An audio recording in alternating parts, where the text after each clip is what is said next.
"Put the belt down, Martha. I won't tell you again." Liam's voice didn't boom. It vibrated through the floorboards of the rotting porch like a low-frequency warning. He stood in the mud of the driveway, a tower of flannel and scarred leather. His eyes locked on the woman trembling with rage in the doorway. Martha gripped the leather strap tighter, her knuckles white. "She's my daughter, my blood. You stay out of family business, mountain man." Behind her, Olivia collapsed against the door frame, a fresh crimson welt blooming across her cheekbone, her eyes glassy with a soul-deep exhaustion. Liam stepped onto the first stair, the wood groaning under his weight. "Family stops being business when you're trying to break her spirit. She's coming with me, now." The sun didn't so much rise over the Blackwood Ridge as it did seep through the gray mist like a bruise.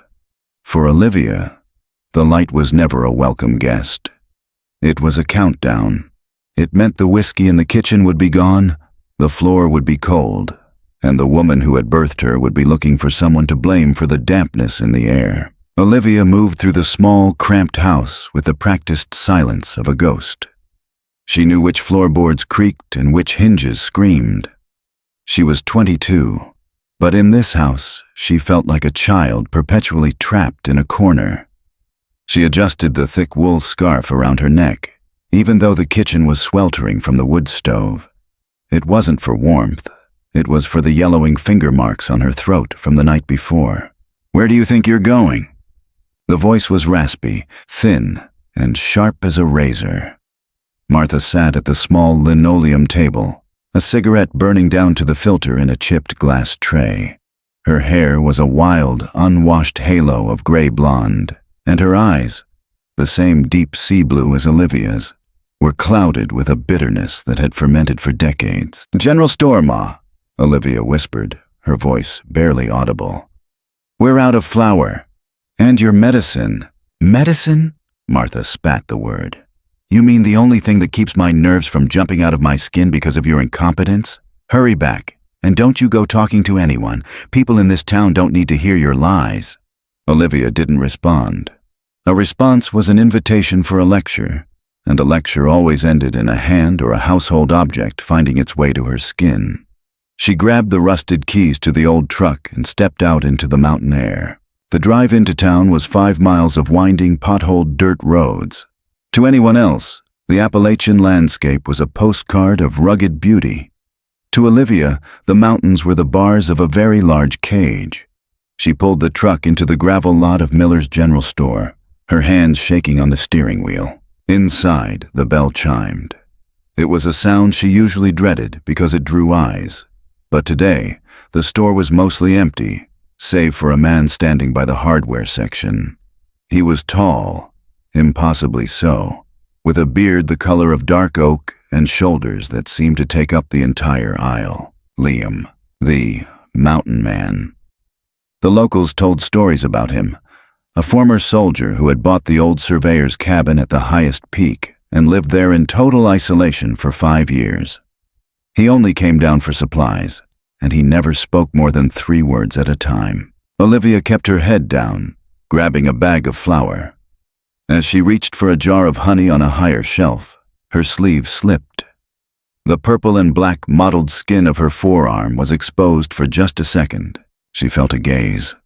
It wasn't the judging gaze of the town gossips. It was heavy, like a physical weight.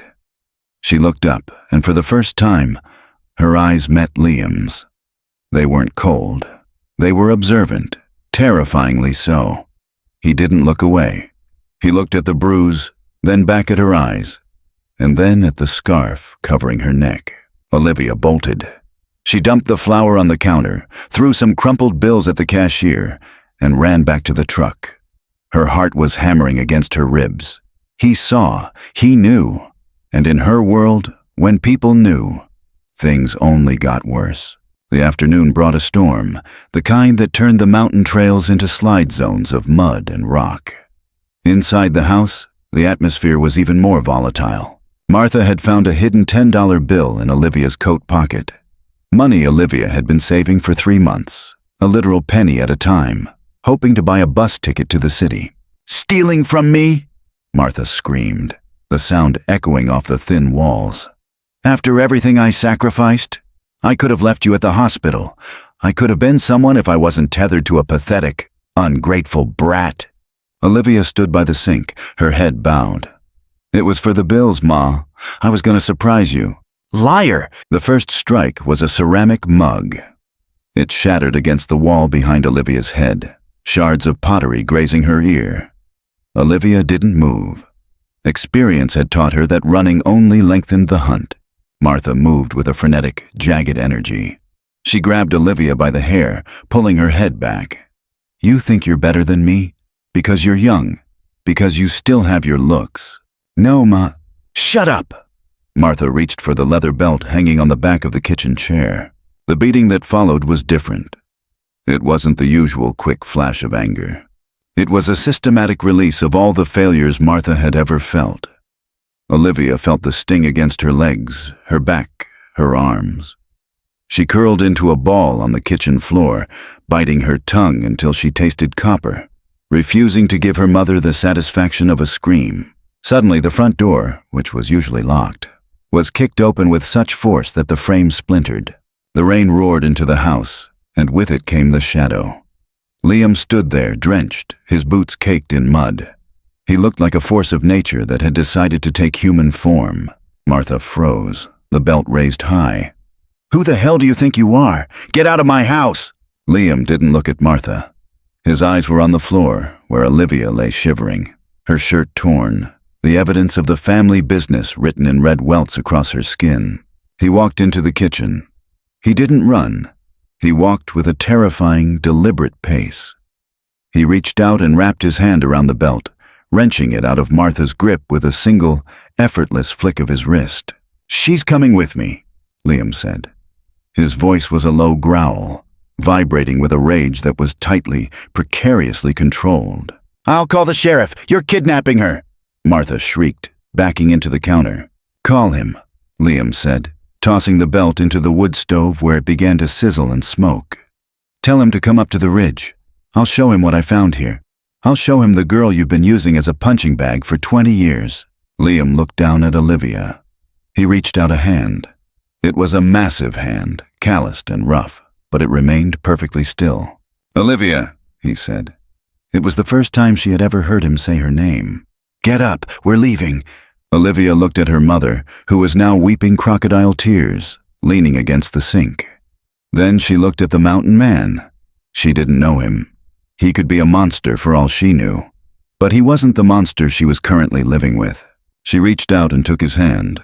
The drive up the mountain was silent, save for the rhythmic slap of the windshield wipers. Liam's truck was old but meticulously maintained, the interior smelling of cedar and gun oil. Olivia sat huddled against the passenger door, her body shaking so hard her teeth rattled. There's a blanket in the back, Liam said, his eyes fixed on the treacherous road. Olivia reached back, finding a heavy, hand-knitted wool blanket. She wrapped it around herself, the warmth doing nothing to settle the ice in her marrow. Every time the truck jolted over a rock, she flinched, expecting a blow. I'm not going to hurt you, Liam said after a few minutes. He didn't look at her. I know you don't have a reason to believe that, but you're safe here. Why? She whispered. Liam didn't answer for a long time. He turned the truck onto a narrow path that seemed to disappear into the clouds. Because I don't like bullies, and I don't like seeing things broken that were meant to be whole. They reached the cabin. It was a sturdy structure of stone and heavy timber, perched on a cliffside that looked out over the entire valley. Inside, a fire was already burning in a massive stone hearth. The room was simple: a bed, a large table covered in maps and books, and a small kitchenette. The bathroom is through that door, Liam said, pointing. There are clean clothes on the counter. They'll be big on you, but they're warm. Wash up. I'll make some tea. Olivia moved like a sleepwalker. In the bathroom, she peeled off her ruined clothes. In the mirror, the damage was undeniable. She looked like a map of a war zone. She stepped into the shower, the hot water stinging her cuts. But she didn't cry. She had forgotten how to cry years ago. When she came out, dressed in a massive gray hoodie and sweatpants that she had to tie tight at the waist, she found Liam sitting by the fire. He had a first aid kit open on the table. "Sit," he commanded gently. She sat. He moved with a surprising delicacy, cleaning the cut on her ear and the welts on her arms with antiseptic. His touch was clinical, respectful. He didn't linger. "She'll come for me," Olivia said, her voice trembling. "She always does. She says I'm the only thing she has left. She says I owe her." Liam stopped, his hand hovering near her shoulder. He looked her directly in the eye. "You don't owe anyone your life, Olivia, especially not someone who tries to take it from you an inch at a time. You don't know her. She's smart. She'll tell the police I'm unstable. She'll tell them I ran away because I'm sick." "Let her," Liam said, closing the first aid kit with a snap. "Let her tell the world whatever she wants. She has to get past me to get to you, and that is something she is not capable of doing." He stood up and walked to the window, looking out at the storm.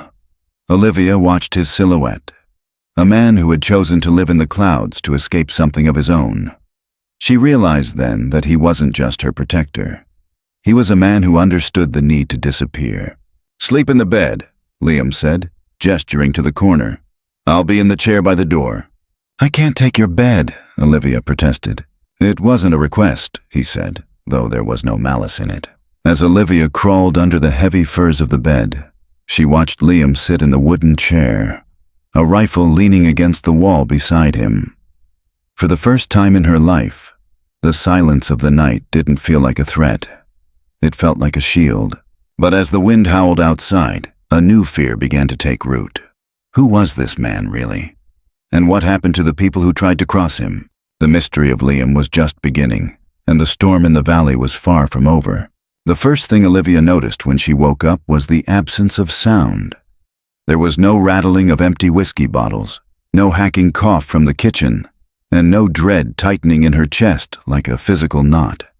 Instead, there was only the low, rhythmic crackle of the wood stove and the distant muffled call of a hawk circling the ridge. She lay still for a long time, staring at the heavy timber beams of the ceiling. The bed was softer than anything she had ever known, smelling faintly of cedar and sun-dried cotton. For a terrifying second, she thought she was dead. Peace was such a foreign concept that it felt like it could only exist in the afterlife. She sat up, her body screaming in protest. The bruises had begun to stiffen, turning a deep, angry plum color. She looked toward the chair by the door. Liam was gone, but his presence remained in the neatly folded stack of clothes left on the edge of the table and a steaming mug of tea. Stepping onto the floor, she felt the warmth of the rug beneath her feet. She moved to the window. Outside, the world was a jagged masterpiece of green and gray. Liam was about 50 yards away, his back to the cabin. He was splitting wood, the heavy maul rising and falling with a terrifying, rhythmic precision. Even from this distance, she could see the tension in his shoulders. The way he moved suggested a man who was always expecting a strike, even when he was the one delivering it. Olivia dressed in the oversized flannel shirt and work pants he'd provided, rolling the sleeves and cuffs multiple times. She stepped out onto the porch, the cold mountain air hitting her lungs like a tonic. Liam didn't turn around, but he stopped mid-swing. "There's oatmeal on the stove. Eat." "I should help," Olivia said, her voice sounding thin in the vastness of the ridge.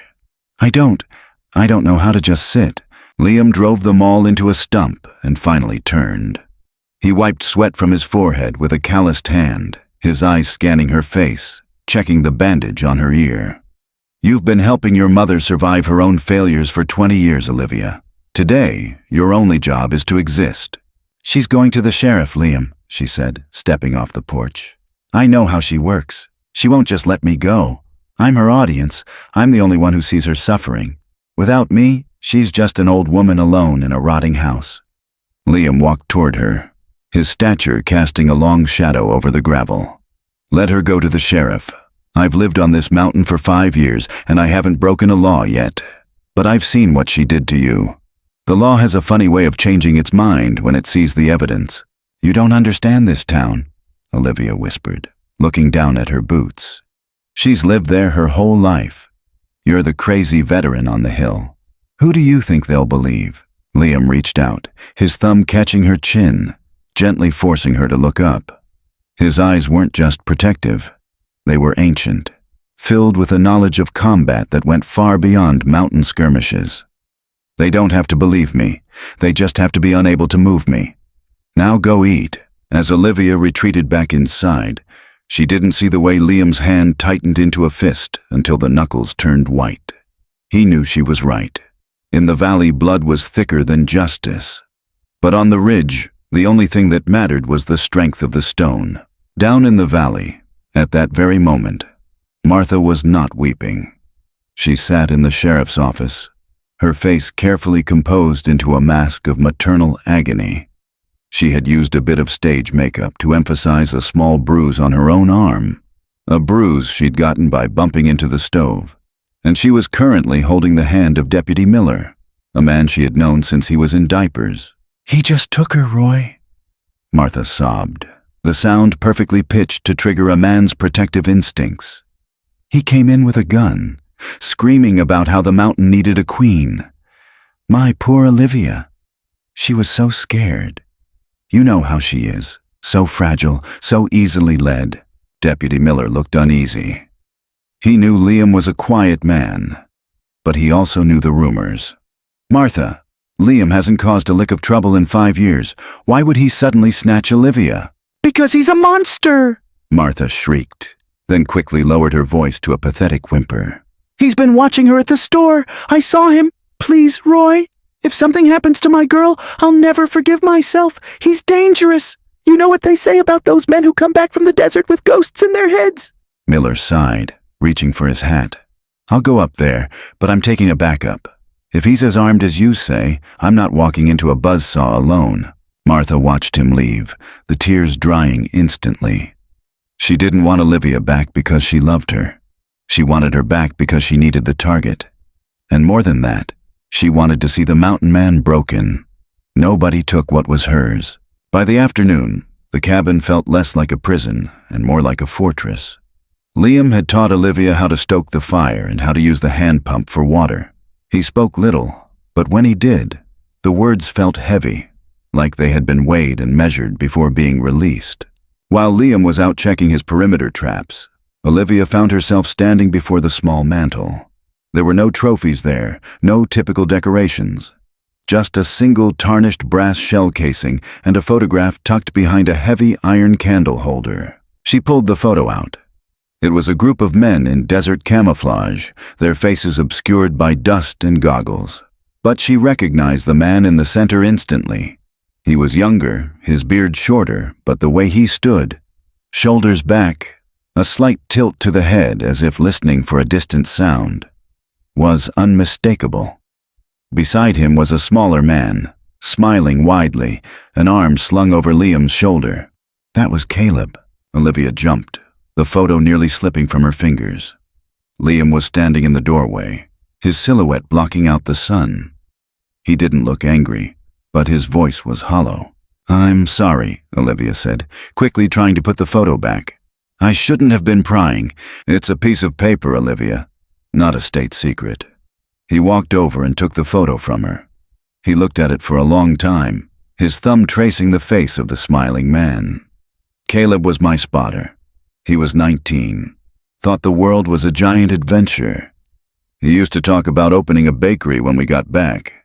Said he wanted to smell something other than cordite and diesel. "What happened?" Olivia asked softly. Liam's jaw tightened. The silence stretched until it felt like it might snap. "The world isn't built for bakers. It's built for the people who burn the bread." He tucked the photo back behind the candle holder. "I brought him home in a flag. I stayed there for 2 more years after that, trying to find the man who did it. I found him. And then I realized that finding him didn't bring the smell of bread back." He looked at her then, and for the first time, she saw the ghosts Martha had mentioned. They weren't madness. They were a profound, aching weariness. "You're not the only one who's lived in a house that felt like a grave," Liam said. "The only difference is, I chose my grave. You were born into yours." The moment was broken by the sound of an engine, 2 engines, straining up the steep incline of the ridge. Liam didn't panic. He moved with a terrifying fluidness. He grabbed his rifle from the wall and checked the chamber. "Go to the cellar. There's a bolt on the inside." "Liam, don't!" Olivia pleaded, grabbing his arm. "If you fight them, they'll lock you away. That's what she wants." "I'm not going to fight them unless they try to take you," he said, his voice dropping to that low, vibrating frequency. "But they aren't taking you. Not today. Not ever." "Please," she whispered, "let me talk to them.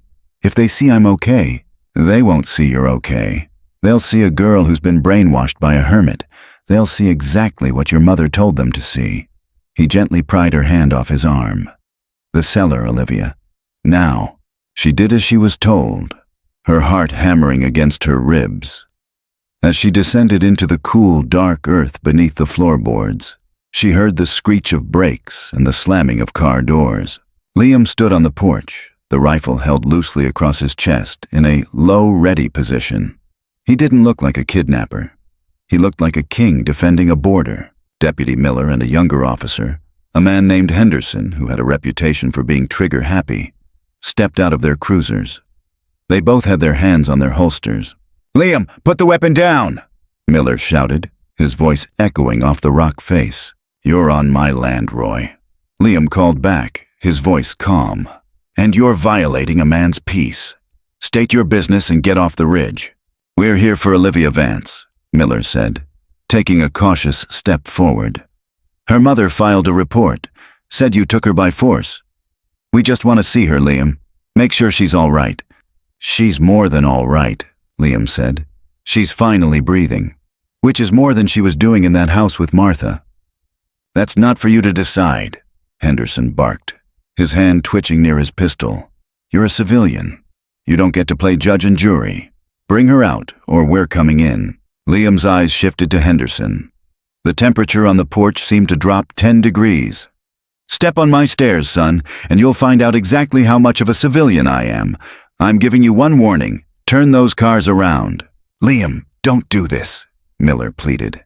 "If you resist, I have to call in the state boys. It'll turn into a circus. If she's here of her own will, just let her say so." Inside the cellar, Olivia could hear everything through the cracks in the floorboards. She saw the light flickering between the wood. She knew Liam was seconds away from a mistake that would end his life, or ensure he spent the rest of it in a cage. And she knew she was the only one who could stop it. She threw back the cellar bolt and scrambled up the ladder. "Stop!" she screamed, bursting through the front door and onto the porch. Both officers drew their weapons instinctively. Liam stepped in front of her, his body a literal wall of muscle and flannel. "Don't shoot!" Miller yelled at Henderson. "Hold your fire!" Olivia stepped out from behind Liam, her hands raised. The wind whipped her hair across her face, revealing the stark, unmistakable bruises on her neck and the welt on her cheek. "I'm here!" she cried out. "I wasn't kidnapped! I ran! I asked him to take me!" Miller stared at her, even from 30 feet away.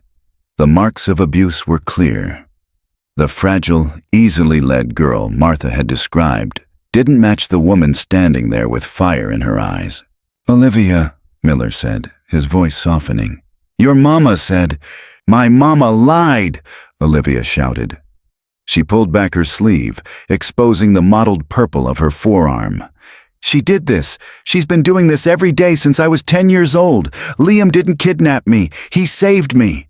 Are you going to arrest the man who saved me, or are you going to go down that hill and arrest the woman who broke my ribs last Christmas?" The silence that followed was heavy. Henderson looked at Miller, his bravado fading. Miller looked at Liam, who hadn't lowered his rifle an inch. "I can't just leave it, Olivia," Miller said finally. "There's a report. You're an adult, so you can stay where you want. But you have to come down and sign a statement, in person, at the station." "No," Liam said. "She's not going back down to that town where everyone looked the other way for a decade. You want a statement? Bring the papers up here, or I'll have a lawyer from the city meet you at the county line." Miller looked at the mountain man, then at the girl whose life had been a series of silent screams.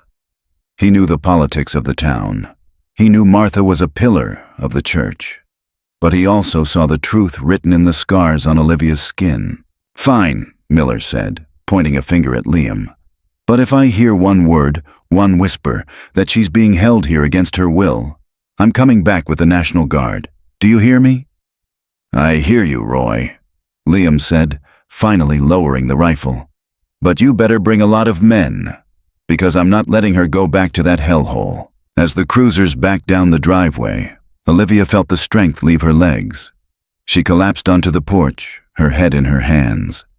Liam knelt beside her, not saying a word. He didn't offer a platitude. He just put a heavy, warm hand on her shoulder. "You did good," he whispered. "It's not over," Olivia sobbed. "She'll find another way. She always finds another way." "Let her try," Liam said, his eyes fixed on the valley below, where the lights of the town were beginning to twinkle like deceptive stars. "She's playing a game of checkers. She doesn't realize the board is already on fire."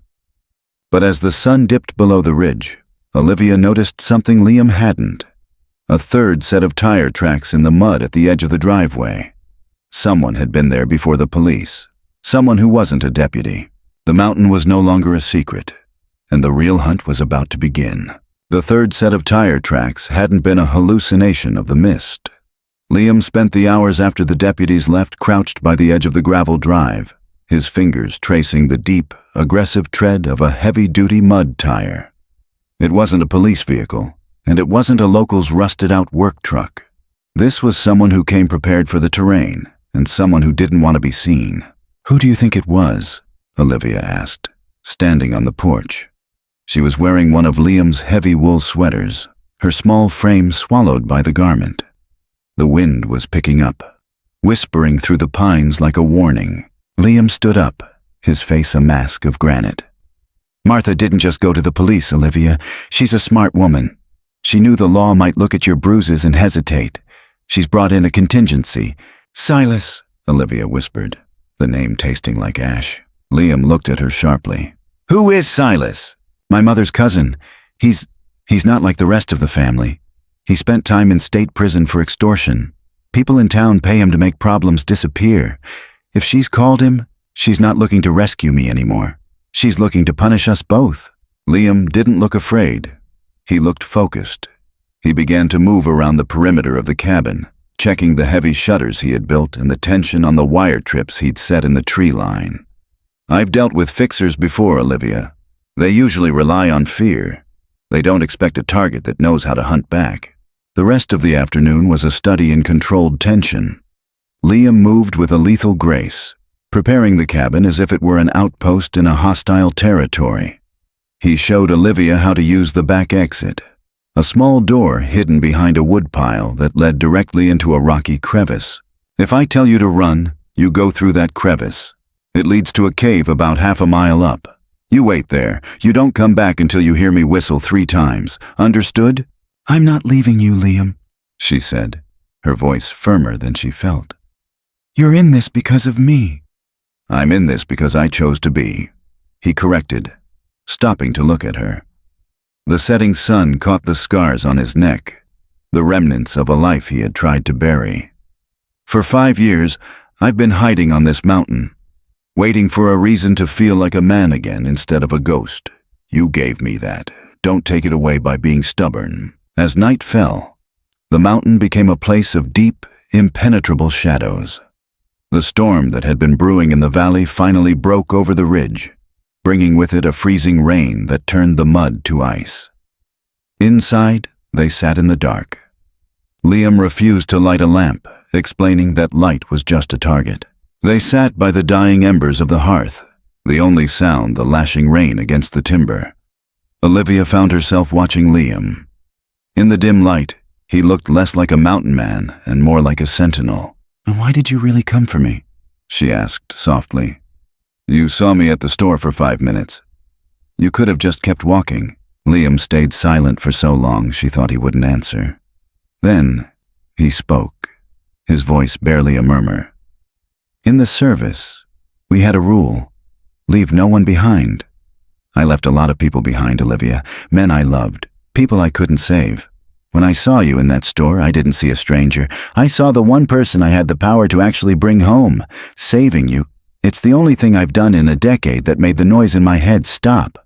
Suddenly, the silence was shattered. A sharp snap echoed from the north side of the cabin. Not a branch breaking from the wind. The metallic click of a tripwire being triggered. Liam was on his feet in a heartbeat, his rifle already in his hands. "He's here!" A voice boomed through the rain, amplified by a megaphone. It was a jagged, cruel sound that sliced through the darkness. "Liam, this is Silas Thorne. I'm standing here with your guest's mother. She's very concerned about her daughter's well-being." Olivia huddled near the fireplace, her breath hitching. "He's got her out there, in the rain." "It's a tactic," Liam hissed. "He wants me to feel sorry for her, or he wants you to feel guilty. Stay down." "Let the girl out, Liam," Silas's voice continued. "The sheriff is a friend of mine, but he's a slow-moving man. Me? I'm not so patient. I've got 3 men with me. We don't want to fight. We just want what belongs to Martha." "I don't belong to her," Olivia screamed, her voice cracking. "She heard you, honey," Silas laughed. "Now, don't make this hard. Liam, you're a hero, right? A big war hero? Don't let this girl get hurt because you're playing house." A brick smashed through the high window, sending glass raining down onto the floor. It was followed by a flare, a blinding, sputtering red light that hissed on the rug, filling the cabin with a demonic glow and thick, acrid smoke. "They're trying to smoke us out," Liam said. He grabbed a heavy blanket and smothered the flare. "Olivia, the crevice, now! No! Go!" he roared, but it was too late. The front door didn't splinter this time. It exploded. Silas had used a small breaching charge, a trick he'd likely learned from the same circles Liam had once moved in. The force threw Liam backward against the table. 2 men rushed in through the smoke, their faces covered in balaclavas. Liam met the first one with the butt of his rifle, a sickening crunch echoing through the room. He spun, kicking the second man in the chest, sending him flying back out into the rain. But Silas was smarter. He didn't come through the front. He appeared at the side window, his pistol aimed directly at Olivia. "Freeze, soldier boy!" Silas yelled. Liam stopped, his rifle leveled at the door, his chest heaving. He looked over at Silas, then at Olivia. Silas was a wiry man with a hawk-like nose and eyes that held no empathy. Behind him, standing in the rain, was Martha. She stepped into the doorway, her hair plastered to her face, her eyes wild with a terrifying triumph. "I told you, Olivia. I told you nobody leaves me." Martha walked toward Olivia, her hand raised. Not for a hug, but for the familiar strike. "You think this man loves you? He's a broken killer. He'll get bored of you in a week and throw you off this cliff. Come here." Olivia looked at her mother. For 12 years, this woman had been her entire world. A world of pain, shame, and fear. She looked at the hand that had beaten her daily. Then she looked at Liam, who was staring at Silas's gun, his muscles coiled like a spring, ready to die to give her a split-second chance to run. "No," Olivia said. The word was small, but it carried the weight of a mountain. "What did you say?" Martha hissed. "I said no." Olivia stood up, ignoring the gun pointed at her. She walked toward Martha until they were inches apart. "You didn't sacrifice anything for me, Ma. You used me. You used me to feel powerful because you felt small. You didn't love me. You loved having something you could break." "You're mine!" Martha shrieked, reaching for Olivia's throat. In that moment, the cabin erupted. Liam moved. He didn't fire his rifle. He dived for Silas, knocking the pistol upward as it discharged, the bullet burying itself in the ceiling. They crashed through the window, tumbling into the mud and ice outside. Inside, Olivia caught her mother's wrists. For the first time, she was stronger. She wasn't the shaking girl in the kitchen. She was the woman who had survived the ridge. She pushed Martha back, not with hatred, but with a final, chilling indifference. Martha fell into the shattered glass on the floor, wailing, "Roy! Roy, help me! He's killing Silas!" But Roy Miller wasn't coming. The lights of 3 more cruisers appeared on the road below. Liam hadn't just relied on his traps. He had used the satellite phone in his basement to call the state police the moment Silas's truck hit the ridge. He knew the local deputies were compromised. He had gone over their heads. Outside, the fight was brutal and short. Silas was a brawler, but Liam was a machine. By the time the state troopers reached the porch, Silas was face down in the mud, and Liam was standing over him, his face bruised and bloody, but his eyes calm. The aftermath was a blur of blue lights and cold coffee. The state police didn't play favorites. They saw the breaching charges, the illegal firearms Silas had brought, and they saw the documented history of calls to the Vance household that had been resolved without action by the local department. Martha was led away in handcuffs, still screaming about her rights and her medicine. She didn't look like a villain anymore. She looked like a small, pathetic shadow of a human being. Silas was taken away in an ambulance, facing enough felony charges to keep him in a cell for a decade. The sun began to rise, not gray and bruised this time, but a brilliant, searing gold that turned the frost on the trees into diamonds. Liam stood on the edge of the porch, a bandage over his eye. He looked exhausted. Olivia came out to stand beside him. She was wearing her own clothes now, clean, simple, and for the first time, they didn't feel like a shroud. "The state police said they'll need me for the deposition in the city," she said. "They offered me a place in a shelter there." Liam nodded, his gaze fixed on the horizon. "It's a good city, plenty of bakeries, like Caleb wanted." Olivia looked at him. "Is that what you want? For me to go?" Liam finally turned to her. The mountain man persona had cracked, revealing the man beneath, a man who was still healing, but no longer hiding. "I want you to be where you're safe, Olivia. I want you to be where nobody can ever raise a hand to you again." "I was safe here," she said softly. She reached out and took his hand. His palm was rough, scarred, and strong. He didn't pull away. He squeezed her hand, a silent promise. "The cabin is a bit small for two," Liam said, a ghost of a smile touching his lips. "And it needs a new door, and a window, and probably a lot less tripwire." "I think we can manage that," Olivia whispered. She leaned her head against his shoulder. The mountain was still there, rugged and indifferent, but it no longer felt like a cage. It felt like a foundation. Below them, the valley was waking up, but they were above it all, breathing the thin, clean air of a life they had fought for together. The family business was finally closed. Conclusion. In the heart of the Appalachian mist, two broken souls found that the strongest fortresses aren't made of stone, but of the courage to stand for one another. Olivia's journey from victim to survivor, and Liam's path from ghost to protector, reminds us that no matter how deep the bruises, the light always finds a way through the cracks. If this story moved you, please consider sharing it with someone who needs to hear that they aren't alone. Like and subscribe for more grounded, emotional dramas that explore the resilience of the human spirit. Your support helps us tell the stories that matter. The transition from the rugged isolation of the ridge to the sterile, fluorescent-lit halls of the county courthouse was a sensory shock that nearly broke Olivia's resolve.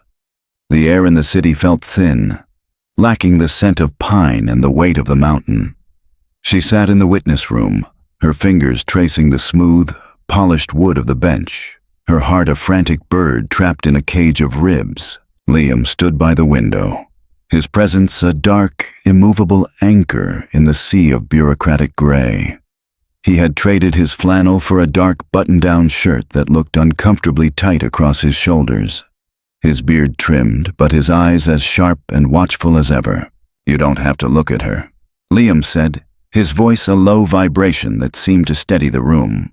"You look at the prosecutor, you look at the back wall, or you look at me. She doesn't have power here, Olivia. These walls are built to keep people like her in, not to let them out." "She'll look at me like I'm the one who failed," Olivia whispered. "She has that way of making the truth feel like a lie." The door opened, and a young woman in a sharp suit, the assistant district attorney, stepped in. "It's time, Olivia. We're ready for your testimony." Walking into the courtroom felt like walking into a firing squad. Martha sat at the defense table, her hair neatly coiffed, wearing a modest floral dress that screamed, "Wronged grandmother." She looked fragile, her eyes downcast, a masterclass in performative victimhood. Beside her sat a public defender who looked like he'd rather be anywhere else. As Olivia took the stand and raised her hand, She felt the familiar chill of Martha's gaze. It was a physical weight, a cold needle pressing against the back of her neck. The questioning began. The prosecutor was methodical, guiding Olivia through the years of silence, the accidents in the kitchen, the hidden bruises, the psychological games. With every detail, Olivia felt a layer of shame peel away. She spoke about the belt, the ceramic mug, and the final, terrifying night on the ridge. "And when the defendant reached for your throat," the prosecutor asked, "what did you feel?" Olivia paused. She looked past the lawyers, past the judge, and found Liam in the third row. He wasn't nodding or smiling. He was just there, a living testament to the fact that she had survived. "I didn't feel fear," Olivia said, her voice growing stronger, echoing off the high ceilings. "For the first time in 12 years, I felt nothing. I realized she was just a person. A small, angry person who had run out of room to hide." The defense's cross-examination was a desperate attempt to paint Olivia as emotionally unstable and Liam as a predatory influence. But the evidence, the medical records Liam had insisted on obtaining, the photos of the breaching charges Silas had used, and the recorded calls from the satellite phone, was an iron wall. When the verdict was read, guilty on all counts, including aggravated assault and witness intimidation, Martha didn't scream. She just sat there, her mask finally slipping to reveal a hollow, bitter emptiness. As she was led away in shackles, she tried to catch Olivia's eye one last time. Olivia looked away. The cord was finally cut. Back on the ridge, the healing wasn't a sudden event. It was a slow, deliberate construction. Liam had spent the weeks following the trial rebuilding the cabin. The new door was solid oak, reinforced with steel plates, and the shattered window was replaced with thick, insulated glass that allowed the mountain sun to flood the room. But the physical repairs were the easy part. Olivia found herself waking up in the middle of the night, reaching for the bedside table to make sure the medicine wasn't empty, or flinching when Liam dropped a heavy log by the fire. Recovery was a ghost that haunted the corners of her mind. One afternoon, Liam found her sitting on the porch, staring at a small patch of dirt where the first spring wildflowers were beginning to poke through the thaw. "I don't know who I am without the fear, Liam," she said, her voice barely audible over the wind. "I've spent my whole life being the girl who gets hit. Now that I'm not, I feel like a blank page. It's terrifying." Liam sat down beside her, leaning his back against the stone pillar. He reached into his pocket and pulled out a small, wooden object. It was a bird, a hawk, carved from a piece of cedar. The lines were rough, but the spirit of the animal was captured in the tilt of its head. "I started carving these when I first came back from the desert," Liam said, handing it to her. The wood was just a hunk of scrap. It had knots, it had rot, it had scars from where the saw bit too deep. But you don't look at the scars when it's finished. You look at the bird. The scars are just part of how it got its shape. Olivia took the carving, her thumb tracing the grain. "Did the noise ever stop for you? The noise of the things you saw?" "It doesn't stop," Liam admitted. "But it gets quieter. You learn to play a different song over it. You learn that the past is a place you visit, not a place you live." He looked at her then, his eyes softening in a way that only happened when they were alone on the ridge. "You're not a blank page, Olivia. You're the author now. You get to decide what the next chapter looks like. And if you want that chapter to be about flowers or books, or just sitting on this porch until the sun goes down, then that's what it'll be." That evening, they didn't sit in the dark. Liam lit 3 oil lamps, and Olivia pulled out a stack of books she had bought in the city. They sat in a comfortable, companionable silence. 2 survivors who had found a way to turn a fortress into a home. A year passed, a cycle of seasons that saw the ridge transform from a battlefield into a sanctuary. The mysterious tire tracks were long gone, replaced by a garden that Olivia had painstakingly cultivated. The local townspeople, once wary of the mountain man, had begun to treat them with a quiet, distanced respect the kind reserved for people who had stared down a storm and won. Olivia had started a small business, selling her pressed flower art and Liam's wood carvings at the market in the next county over. She was no longer the fragile girl. Her voice was steady, her posture upright, and the scarves she once used to hide her neck were now just colorful accents of a woman who loved the sun. On a crisp October evening, Liam and Olivia stood on the highest point of the ridge, looking down at the valley. The lights of the town twinkled below, but they felt a world away. "I heard the old Vance house was torn down," Liam said, his arm wrapped around her waist. "The bank sold the land to a developer. They're turning it into a park." Olivia leaned into him, the scent of cedar and wood smoke clinging to his skin. "Good." The earth there needed a rest. It had seen too much. Liam turned her to face him. The ruggedness of his face hadn't changed, but the hardness in his eyes had been replaced by a deep, abiding peace. "I never asked you back then. When I said you were coming with me, I never asked if it was what you really wanted." Olivia reached up, her hand resting against his bearded cheek. "Liam, you didn't just take me with you. You showed me where I belonged. I spent 20 years waiting for someone to say those words. Not because I needed a hero, but because I needed to know that someone saw me. Really saw me." He kissed her then. A slow, deep kiss that tasted of the mountain and the future. There were no more shadows in the woods, no more tripwires in the grass. The ridge was no longer a place to hide. It was a place to live. As they walked back toward the cabin, the light from the windows spilling out onto the gravel, Olivia looked back at the trail. She thought of all the girls still trapped in those quiet, rotting houses in the valley. She knew she couldn't save them all, but she knew that her life was a signal fire, a proof that the cycle could be broken. The mountain man and the girl from the valley had found their peace, and as the first snow of the season began to fall, it covered the world in a blanket of pure, untouched white. The story of Liam and Olivia is a testament to the fact that our past defines where we start, but not where we finish.